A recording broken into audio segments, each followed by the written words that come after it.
Bonjour.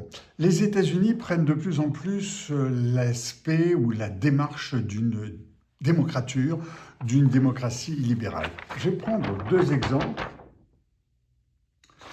Il y a un exemple du 15 février et l'autre exemple du 13 février. Commençons par celui du 13 février, c'est celui qui concerne Moderna. Vous connaissez Moderna, elle est dirigée par un Français, c'est une boîte aux États-Unis qui se développe aux États-Unis et qui a été remarquée à l'époque du Covid comme étant l'une des deux entreprises utilisant les techniques de l'ARN messager comme Pfizer a utilisé l'autre technique. Bien, l'ARN messager, c'est une technique qui vaut ce qu'il vaut et qui a été particulièrement performante au niveau du Covid.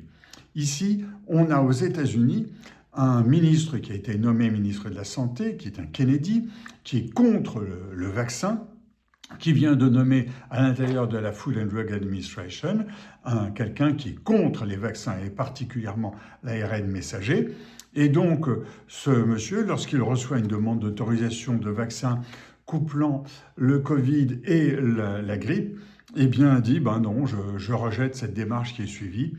Et donc, Moderna, allez vous faire je ne sais pas quoi. Le problème, il n'est pas simplement de Moderna, il est que l'ensemble des laboratoires américains se posent la question, mais qu'est-ce que ça veut dire si la FDA, Food and Drug Administration, remet en cause une décision qu'elle a prise d'observer, d'autoriser la mise en route de tests finaux pour un vaccin et de se le voir refuser du jour au lendemain?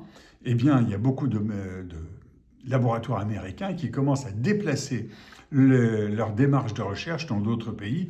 Concernant Moderna, c'est Taïwan, c'est le Mexique, etc. Aujourd'hui, les États-Unis représentent plus de 60% du chiffre d'affaires de Moderna. L'objectif, c'est 50%, etc. Donc c'est quelque chose d'essentiel parce que ça fait perdre aux États-Unis de la recherche médicale et donc du savoir, etc., sous des prétextes d'abord et avant tout politiques. Le deuxième point, le deuxième article concerne le départ de la championne antitrust America First qui laisse le champ libre aux géants de la tech. Alors c'est quoi?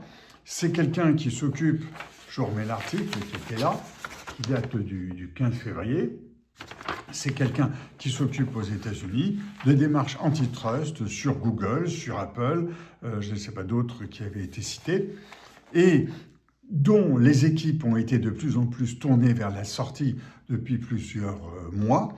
Elle était collaboratrice de J.D. Vance lorsqu'il n'était pas encore vice-président, et c'est la dernière à été poussée vers la sortie. Je ne me souviens pas trop si elle a été poussée vers la sortie ou si elle a décidé de démissionner elle-même.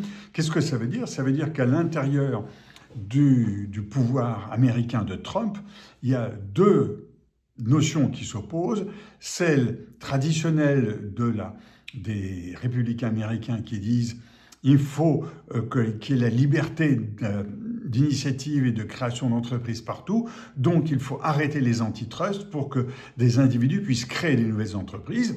Et puis, il y a l'autre partie des MAGA, qui vont vers Trump en disant « mais non, écoute, enfin, vous avez compris qui sont les autres partis, ce sont les patrons des MAGA qui vont vers Trump en disant « mais non, écoute, nous on est des gens très bien et on va écraser le monde entier, il ne faut pas que tu casses nos trusts par là ». Et voilà pourquoi cette dame qui s'appelle, je retiens son nom, Gail Gail Slater, qui est forcé de sortir. Donc voilà deux exemples qui montrent qu'on arrive dans une démocratie illibérale, ce qui est particulièrement dangereux, ce qui signifie que les gens qui veulent, on l'a vu avec les labos, qui déplacent leur centre de recherche, on le voit dans la tech, avec des gens qui disent ben moi je voulais créer une boîte qui devait être extraordinaire. Si je vais la créer aux États-Unis, comme j'ai Google et Apple qui vont me massacrer, qui vont m'étrangler, je vais mettre ça ailleurs. Donc on voit que ces deux démarches poussent des chercheurs, les initiatives de la recherche, du développement, etc., vers les nouveaux produits, à aller vers d'autres pays que les États-Unis. C'est gênant pour les Américains. C'est peut-être intéressant pour nous, mais ça reste à voir. Voilà, je repars en plongée. À bientôt.